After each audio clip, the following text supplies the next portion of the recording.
A Secretaria de Cultura e Turismo, Governo de Minas Gerais, através da Lei Paulo Gustavo, Prefeitura de Belo Horizonte, por meio da Secretaria Municipal de Cultura e Lepeti, apresentam 24ª Mostra Curta Circuito 2024 Transgressoras Brasileiras do Cinema. Maria Gladys, uma atriz brasileira. Direção: Norma Bengel. Brasil, 1979, 9 minutos. Gladys por Bengel. Amizade entre mulheres na vanguarda, por Fernanda Pessoa. Amizade entre mulheres é uma das relações mais poderosas de se ver, na vida e no cinema. Nas telas, foi raro por muito tempo encontrar personagens femininas fortes, complexas e amigas. Duas atrizes, então, quase impossível. A relação estaria sempre permeada pela rivalidade. Em, abre aspas, Maria Gladys, uma atriz brasileira, fecha aspas. 1979, Norma Bengel e Maria Gladys desafiam esse estereótipo patriarcal. O curta, pouco visto na época, encontra nova vida ao estar disponível no YouTube. Em pesquisas recentes que finalmente jogam luz na produção feminina do período e com o interesse da nova geração sobre a avó de Mia Goth, criadora e criatura do cinema de terror atual. Nos anos 1970, a camaradagem entre homens prevalecia no cinema novo e no cinema marginal, onde raramente havia mulheres diretoras. Era preciso estar em frente às câmeras, muitas vezes em papéis de musas românticas ou eróticas, com poucas personagens cuja existência não estava subordinada a um personagem masculino. Na pornochanchada, gênero mais visto e produzido da década, o corpo feminino era explorado para gerar grandes bilheterias. É no declínio desse contexto que se dá o encontro fílmico entre duas grandes atrizes e criadoras brasileiras. De um lado da câmera, Norma Bengel, mais lembrada por ser uma atriz sex symbol, mas que era também ativista pela democracia e feminista. Do outro, Maria Gladys, atriz considerada mais alternativa, figurinha carimbada do cinema novo e marginal. As duas haviam atuado juntas 10 anos antes em O Anjo Nasceu, 1969, de Júlio Bressani, onde suas personagens eram submetidas a diversos tipos de violência, culminando em um feminicídio duplo. Se no Média de Bressani ambas praticamente entram mudas e saem caladas, no curta feito em parceria a fala é toda delas. Ao voltar do exílio em Paris, onde havia convivido com importantes grupos feministas, como Les Insoumises, e participado da equipe do filme Inês, 1974, da também atriz e ativista Delphine Seyrig, Bengel traz ideias frescas que se tornarão um leitmotiv em seu trabalho na direção.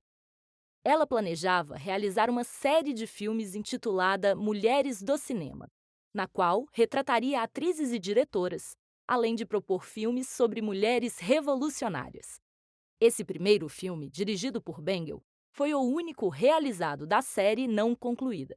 Nos diálogos registrados no curta, Bengel cita o projeto ao justificar o curta a Gladys, que temia que este fosse uma, abre aspas, egotrip, fecha aspas, afirmando que realizaria, abre aspas, outros curtas sobre outras mulheres tão sensacionais, fecha aspas, quanto ela, e cravando, abre aspas, nós atrizes queremos o paraíso agora, fecha aspas. O primeiro longa dirigido por Bengel, Eternamente Pagu, 1985, seguiu a ideia de filmar mulheres excepcionais. A diretora também planejava continuar a parceria com Gladys, em um longa sobre Maria Bonita, no qual Gladys desempenharia o papel principal. Existem registros sobre o desenvolvimento desse projeto inacabado na Cinemateca Brasileira, e só nos resta imaginar como seria a Maria Bonita de Gladys, dirigida por Bengel.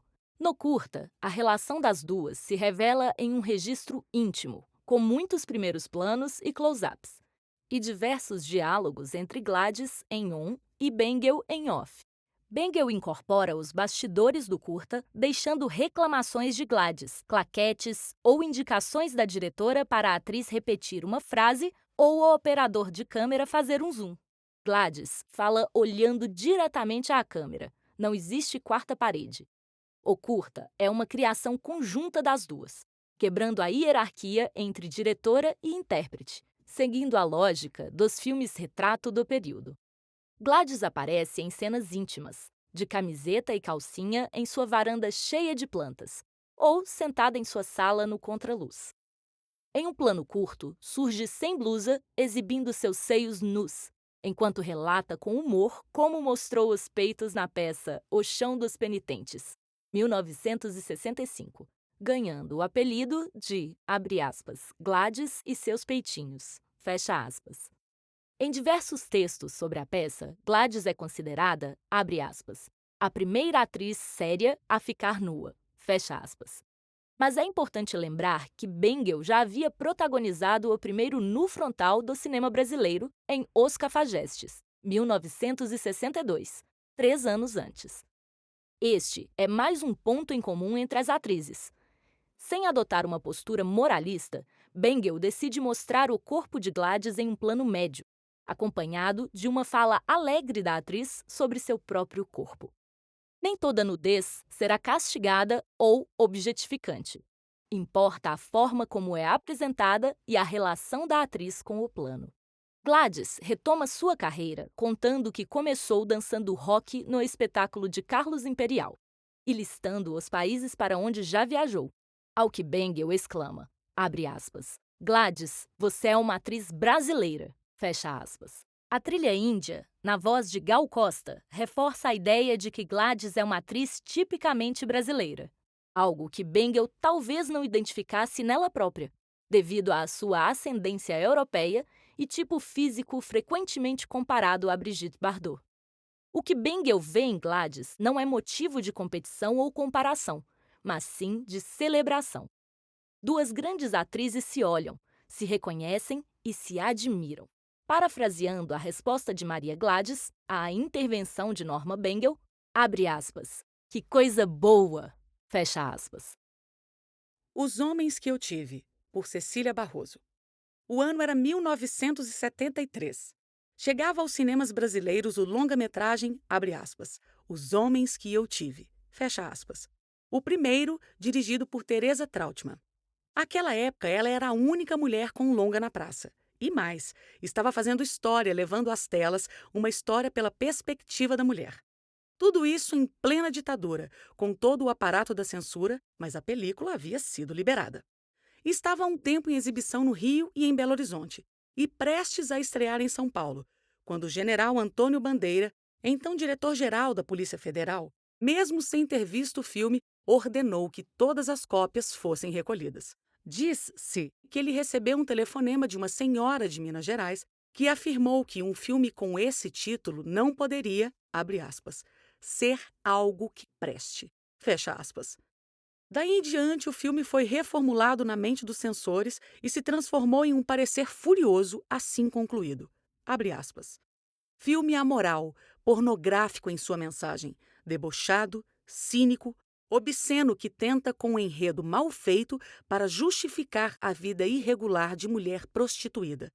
É um libelo contra a instituição do casamento, considerando como tal todas as investidas irregradas da insaciável mulher. Fecha aspas. Toda a repulsa era causada pelo argumento, pois o filme, embora tenha sido citado como erótico por alguns dos veículos de imprensa às vésperas de seu lançamento, nada tinha disso. Estava muito distante dos filmes produzidos nos anos 1970 durante a ditadura militar no Brasil, e recebiam a mesma definição. Abre aspas. Os Homens que Tive, fecha aspas, conta a história de Pitty, uma mulher livre e consciente de sua sexualidade. Casada com Dodie, vive uma relação poliamorosa com ele, que também tem uma namorada, e seu amante, Silvio. Os três chegam inclusive a morar juntos e constroem um ambiente divertido e saudável. Pelo menos, até Pitty se aproximar de Peter, amigo antigo de seu marido, para montar um filme e se apaixonar. Dodie e Silvio caem na armadilha da posse e não sabem lidar com o próprio ciúme. Pitty vai viver com o novo amante, Peter, apenas para descobrir como as coisas se repetem e, buscando romper com a influência estrutural que segue presente até hoje, continua sua jornada onde vive novos amores na casa da amiga Bia, depois na república que as duas vão morar. O dono deste local é o artista plástico Torres, com quem a protagonista, depois de outras experiências, estabelece um relacionamento mais estável e engravida. Após o retorno do marido, ela volta a viver em uma relação poliamorosa. Complexo em seu enredo, especialmente considerando-se a época do seu lançamento, o filme aborda muitas questões que já abalavam aquilo que se estabelecia como o aceitável como padrão para sua época. O que, de certa forma, demonstra uma vitória pela liberação na primeira análise pelos órgãos de censura. Para além da ousadia do título, era um filme dirigido por uma mulher de apenas 22 anos em um ambiente dominado majoritariamente por homens e trazia elementos interessantes.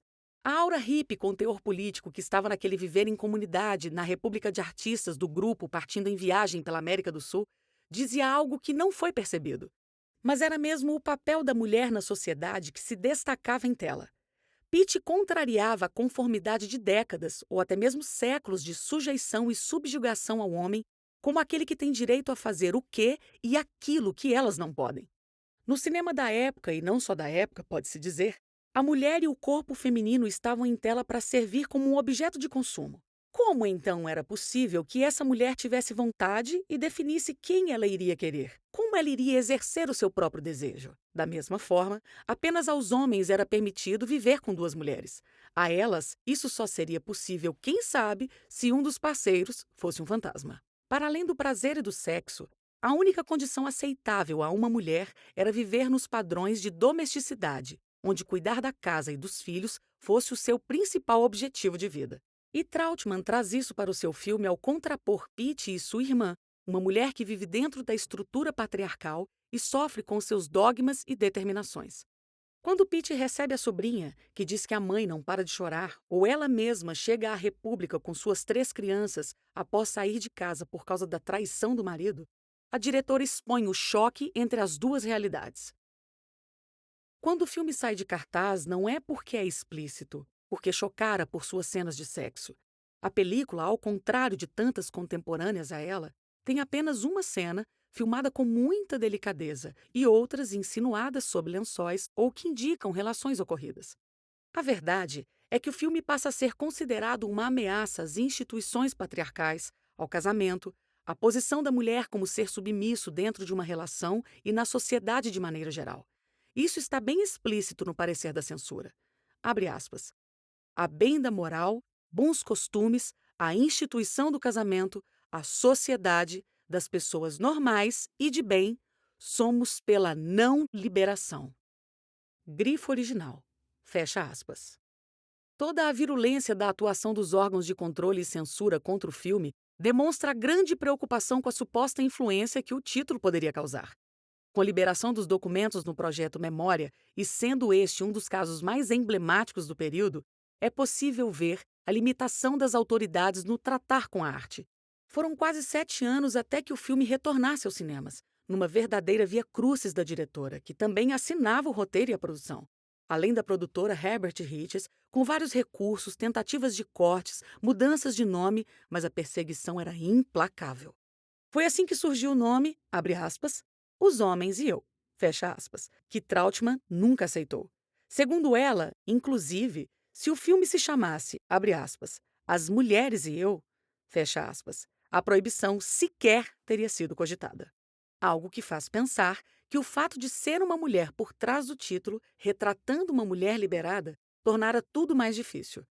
Trautmann ficou marcada pela ditadura, tendo dificuldade de emplacar novos projetos, e só em 1980, durante a abertura política, o filme voltou aos cinemas. Era outro contexto social e, abre aspas, todos os homens que eu tive, fecha aspas, perdeu muito de sua força e seu impacto.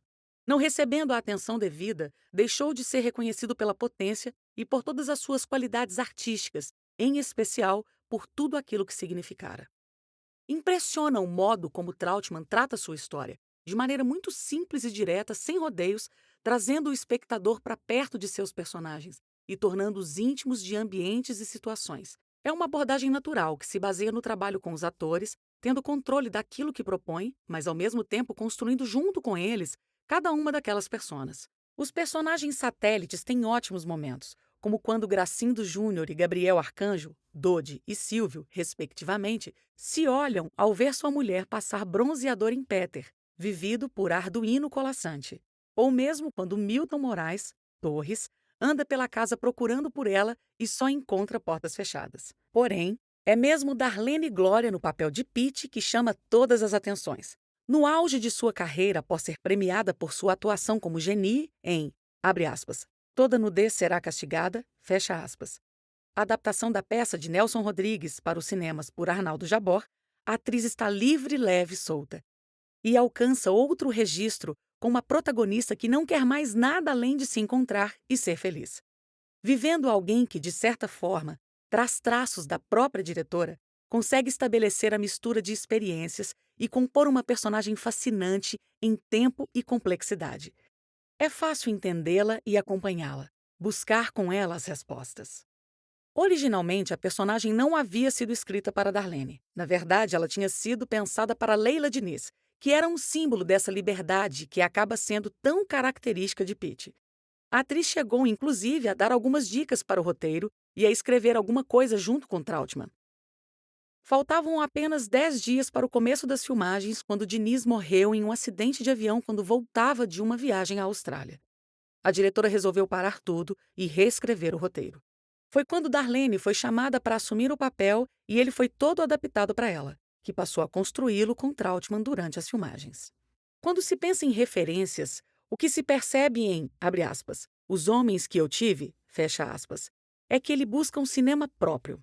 Há um certo sentimento de Nouvelle Vague e algo de Agnes Varda, em especial de seu filme, abre aspas, As Duas Faces da Felicidade, fecha aspas, de 1965. Mas há muito de Brasil e um jeito especial de lidar com a imagem, com os enquadramentos e de compor as cenas. Além dessa maneira própria de lidar com os personagens e com a conexão estabelecida entre eles, em estruturas circulares que despertam a curiosidade e fortalecem o vínculo com os espectadores, dando força à narrativa. Há um conforto no encontro do público com esse universo criado. Seja pelo cuidado com a ambientação, a escolha das locações como a fotografia assinada pelo diretor Alberto Savá, que assinou os longas Um Homem Sem Importância, Revólveres Não Cospem Flores e Ana, a Libertina, esses dois últimos com assistência de direção da diretora. As cores do longa e sua aura solar trazem aquilo que faltava em um momento onde a frieza e a dureza estavam muito presentes fora das salas de cinema. Outro ponto é a música, e aqui, mais uma sutileza da Trautmann ao inserir uma canção criada por um compositor exilado e que traz a essência da personagem e do filme. Enquanto alguns títulos, os mais reverenciados, enfrentavam o sistema buscando a crítica política, a esmagadora maioria apostava no sexo. Afinal, a pornochanchada nada mais é do que um meio de afrontar e também se anestesiar do sistema. Já, abre aspas, Os Homens que Eu Tive, fecha aspas, busca outro caminho. Sem se furtar de trazer a política explicitamente em certas situações, como a já citada República de Artistas, e mais elaboradamente quando resolve se assumir enquanto manifesto, pois a representação da mulher por uma mulher também é política. E é difícil falar o que não seria no cinema e no filme. Com seus 20 e poucos anos, a diretora foi longe e atingiu seu objetivo, ainda que por pouco tempo em cartaz. Obviamente que há no filme uma certa ingenuidade quando se olha para além disso e se mergulha mais fundo na particularidade da personagem.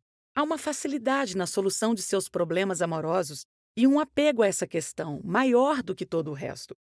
Embora se guarde algum tempo para que se conheçam os outros interesses da protagonista.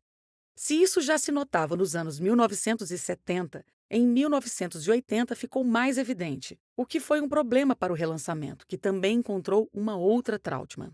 A diretora, que nunca deixou de lutar por seu filme e para que ele tivesse justiça, se tornou uma voz ativa dentro da política audiovisual brasileira. Consciente das questões que afligem o cinema brasileiro, diferente de algumas de suas colegas de profissão, sempre teve uma consciência de que havia uma diferença entre as mulheres e os homens no set. Abre aspas.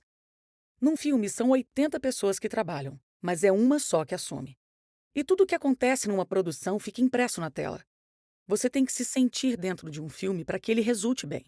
Mas existe ainda os problemas estruturais do cinema brasileiro que você precisa enfrentar, e você tem que ter consciência tanto destes como do contexto em que você vive. Eu concordo que a luta das mulheres não é diferente da dos homens, mas os nossos filmes devem traduzir os nossos problemas. Não podemos nos alienar disso. Acho que o caminho cinematográfico é individual e cada um tem o direito à sua proposta. Eu mesma estou pensando em fazer um documentário, mas a seguir trabalharei numa outra ideia original que será, queira eu ou não, um testemunho de mim mesma. Fecha aspas. O posicionamento contraria muitos depoimentos de realizadores da época que afirmavam não haver distinção, uma vez que o problema do cinema brasileiro não fazia distinção de gênero, era para todos, homens e mulheres. Havia, e há até hoje, alguns que defendem a ideia de que a luta pessoal do cinema será mais eficaz se realizada em conjunto. A perseguição do filme de Trautmann e a ela própria, o apagamento de tantas realizadoras e estatísticas como a realizada pela Ancine em 2018, comprovam que essa coletividade e a igualdade de gênero nas mazelas do cinema nunca foram tão verdadeiras assim. A diretora foi amadurecendo sem nunca deixar de se posicionar, seja nessa e em outras questões, e sem deixar de filmar também. Com, abre aspas, Os Homens que Eu Tive, fecha aspas, ainda interditado, ela fez um dos episódios de, abre aspas, Deliciosas Traições do Amor, fecha aspas, chamado, abre aspas, Dois é bom, quatro é melhor, fecha aspas. Sua participação chegou toda picotada pela censura às telas. E como os cortes foram feitos no negativo, não existe hoje nenhuma cópia do filme como ele foi feito. Fez também o curta, abre aspas, O Caso Ruski, fecha aspas, sobre o cientista e ambientalista Augusto Ruski e sua luta pela preservação de uma área da Mata Atlântica em Santa Teresa. No mesmo período, a diretora também teve uma dificuldade para lançar o filme, abre aspas, Os Saltimbancos Trapalhões, fecha aspas, roteirizado e produzido por ela, com um famoso quarteto liderado por Renato Aragão e baseado na obra de Chico Buarque, que só chegou aos cinemas em 1981, um ano após a liberação de seu primeiro filme e 6 antes de seu longa, abre aspas, Sonhos de Menina Moça, fecha aspas. Assumindo uma narrativa familiar geracional, com um quê de cinema italiano, a diretora mergulha numa complexa proposta de um só ambiente e, mais uma vez, demonstra habilidade na construção de personagens e relações. Todos esses fatos deixam claro como a ditadura e aquilo que foi feito com, abre aspas, Os Homens que Eu Tive, fecha aspas, prejudicaram a carreira de Teresa Trautmann. E não só dela, mas também de Darlene Glória, sua protagonista, e seus outros atores e produtores, que saíram marcados de tudo isso. Em entrevista à pesquisadora Ana Maria Veiga, a diretora afirmou, abre aspas, minha carreira teria sido outra, minha vida teria sido outra. Tudo seria diferente. Fecha aspas.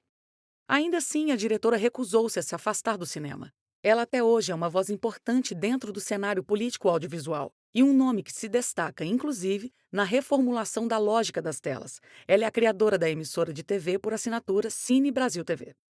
Trautmann, por ser uma das primeiras mulheres a rodar um longa-metragem desde os anos 1950 no Brasil, precisou superar o tokenismo, como ela mesma diz. Abre aspas. Também fiz parte da diretoria da Associação Brasileira de Cineastas, Abraci, de junho de 78 a junho de 79. Fui colocada lá dentro não porque queria, mas porque representava uma minoria e não devia parecer que essa minoria estava ausente. Fecha aspas. Mais do que alguém para preencher espaços, ela fez questão de ocupar os espaços e defender sua presença, buscando caminhos para um cinema brasileiro melhor, falando de distribuição, cota de tela, pagamento por faturamento, diversidade e muitos outros assuntos. Agora, com o retorno de seu primeiro filme em uma bela cópia restaurada pela Cinemateca Brasileira em parceria com o laboratório Cinecolor, o longa tem a possibilidade de receber novamente a atenção devida e ser redescoberto pelo público de antes e descoberto pelas novas gerações. Pitt é uma mulher da época em que o movimento de contracultura se chocava com a dureza e o quadradismo da ditadura militar. Hoje, seguindo a roda da história, ela surge em uma posição de vanguarda, em uma sociedade onde o divórcio já é lei. Vejam só, o poliamor é uma realidade debatida naturalmente e as mulheres têm mais liberdade para experimentar e vivenciar a sua sexualidade. Ninguém se espanta mais com o sexo casual ou mesmo com o amor entre duas mulheres, cenas que Trautmann inclui em sua película para reafirmar a liberdade de sua personagem. Nada ali no filme é mais agressivo do que tantas outras coisas que se repetem no nosso cotidiano contra aqueles que buscam a própria liberdade, aliás. E esse, que nem era necessariamente um dos discursos do filme, pode facilmente ser assimilado nos dias de hoje. Depois de 50 anos de seu primeiro lançamento, um parecer raivoso como o do censor de 1975, que só conseguia se referir à personagem com sinônimos da palavra prostituta, pois assim eram tratadas as mulheres que não se adequavam ao sistema, seria, no mínimo, rechaçado. E mesmo com a onda reacionária que se tenta levantar defendendo a família nos dias de hoje, a sociedade compraria toda a sua fúria e sua definição do filme como, abre aspas, amoral, pornográfico em sua mensagem, debochado, cínico e obsceno. Fecha aspas. E ainda há tanto para se falar sobre, abre aspas, os homens que eu tive, fecha aspas. Seja quando se pensa no contexto, em linguagem ou no próprio modo de pensar o cinema e se aproximar de outras formas e adaptá-las. Tudo isso se mistura e se transforma no roteiro de Trautmann e em sua forma de enxergar e reconstruir a história. Em um casamento perfeito entre signo e significado, imagem e mensagem se fundem, sendo impossível separar a potência de uma mulher. A diretora sabe como a colocar em destaque e, ao mesmo tempo, ela assume todos os postos que não podem ser dela. Retornar a Pitty e sua busca é, de certo modo, entregar ao longa e à realizadora aquilo que elas sempre mereceram: o reconhecimento por uma obra que marcou o cinema e, por interferência externa, foi muito menos reverenciada do que deveria, assim como a sua diretora. Trautmann, ainda uma jovem cineasta, tinha toda a habilidade necessária para fazer um grande filme, ousado e cheio de significado. Filmou-se e filmou aquilo que achava que estava ausente das telas, em forma e conteúdo. Fez exatamente aquilo que se propôs a fazer. Falou da mulher, falou de si e marcou sua posição política. Hoje são muitas as mulheres diretoras brasileiras com longas-metragens nos cinemas ou em produção. Ainda menos do que poderiam ser, mas mais do que nos anos 1970 e na época do lançamento do primeiro longa de Teresa Trautmann. Mas cada uma delas deve muito a esse filme e a essa incansável defensora do cinema e de seu filme. Que ele seja muito visto, muito debatido e ocupe o lugar que sempre mereceu na cinematografia brasileira. Patrocínio MGS. Realização Le Petit e Secretaria de Cultura e Turismo, Governo de Minas Gerais, através da Lei Paulo Gustavo. Incentivo, Lei Municipal de Incentivo à Cultura de Belo Horizonte.